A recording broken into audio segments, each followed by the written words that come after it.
Hi guys, it's Mrs. Raymond here, and we're going to be going over dramas for the next few days. So I wanted to take a look at dramas because they are different than a book. And so we're going to just take a look over here at one that I have called The Prince Frog. Now, I know you may have heard the story about the Frog Prince. Well, this is a little bit of like a play on that. So you have the Prince Frog. So it's not quite the same story, but it's kind of got the same idea. Okay. And the first thing that I notice about a drama is they have this list of characters here. There will always be a list of characters. So you have the narrator, Lily Paddington, Rachel Two Shoes, Stu Paddington, Lily's brother, and Prince Albert von Hoppinger. Okay. And then the narrator opens.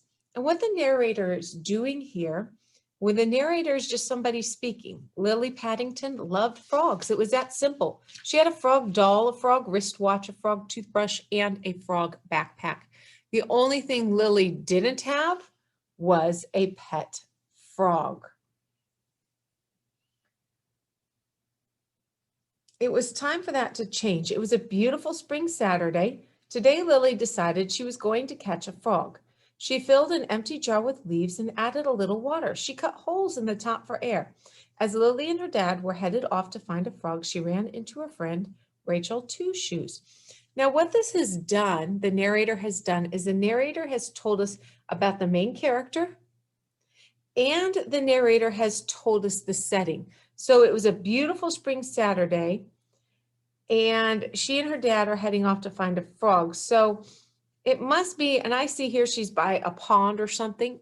So our setting must be somewhere where frogs live on a beautiful spring Saturday.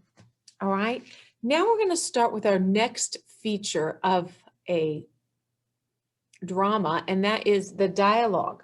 Lily Paddington. Now, when you're doing the play, you don't actually read the name. You would just hear Lily, whoever's playing Lily Paddington, say, "Hi, Rachel." Rachel would say, "Hi, Lily. Where are you going with a jar filled with leaves?" "I'm going to catch a pet frog." Rachel, "Yuck. Why? Frogs are slimy. They totally gross me out."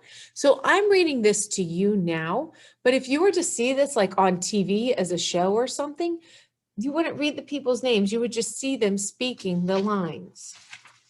Okay, and they go on here to talk, and this is all dialogue here because you see here the narrator comes in again. They continue on their way to the pond. When they arrived, Lily tried to find a frog. She couldn't see one anywhere.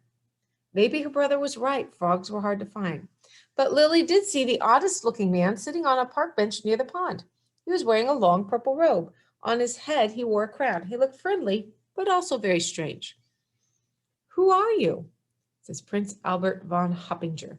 "I'm Prince Albert von Hoppinger, a member of the royal family of the country of New Crokerland. Who are you? Why are you carrying a glass jar full of leaves?"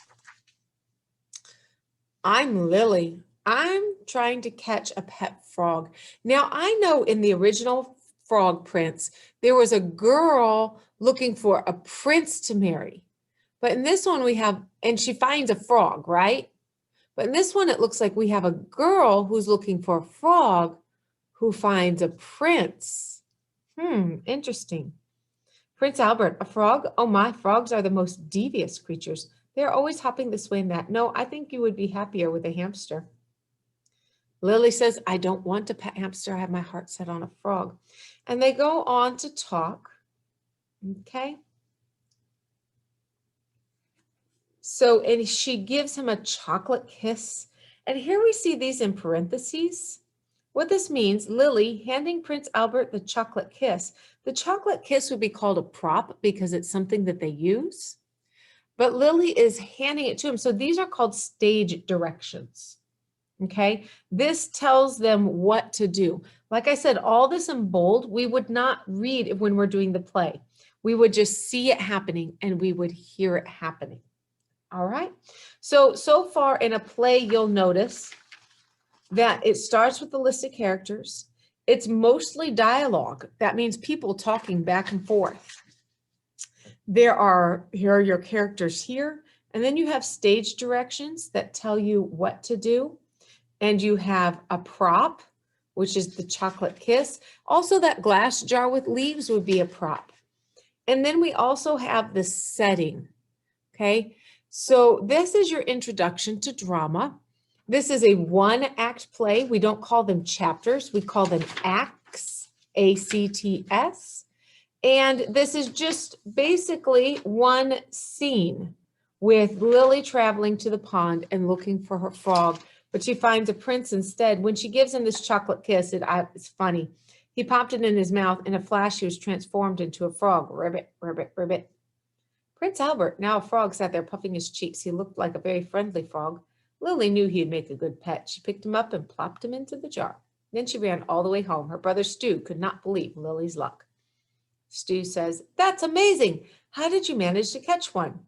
Lily said it was easy. I gave a prince a kiss and he turned into a frog.